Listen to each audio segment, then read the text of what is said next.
Lorsque j'aborde la question de la relation amoureuse, je constate que la pensée seule ne suffit pas à comprendre sa nature profonde.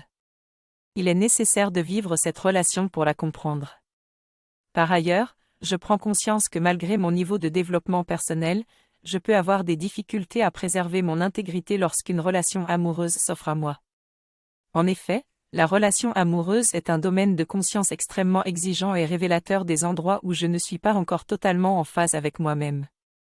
Pour éviter les désastres amoureux, j'ai découvert les 5 aspirations qui guident le mouvement organique de la conscience.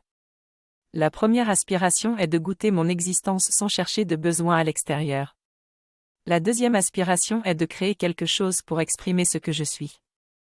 La troisième aspiration est de m'offrir à l'autre sans attendre quoi que ce soit en retour. La quatrième aspiration est de recevoir le précieux de l'autre. Enfin, la cinquième aspiration est d'échanger dans la joie et la coopération pour créer ensemble. En conclusion, j'ai compris que les affres amoureux surviennent lorsqu'on ne suit pas le mouvement organique de la conscience et qu'on cherche à combler un manque en soi par la relation amoureuse.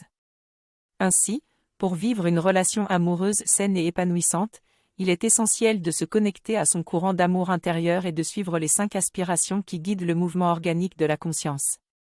Je comprends que le sentiment amoureux n'est pas incompatible avec la paix intérieure.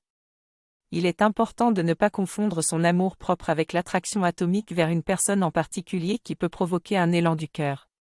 Cependant, une fois que j'ai réussi à me connecter avec l'amour que je suis, cela me permet d'offrir cet amour à l'autre sans chercher en retour quelque chose que je n'ai pas déjà.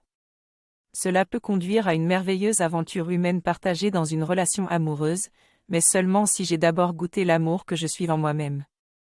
L'expérience sexuelle elle-même peut être merveilleuse mais elle ne doit pas être utilisée comme substitut pour chercher l'amour que je suis.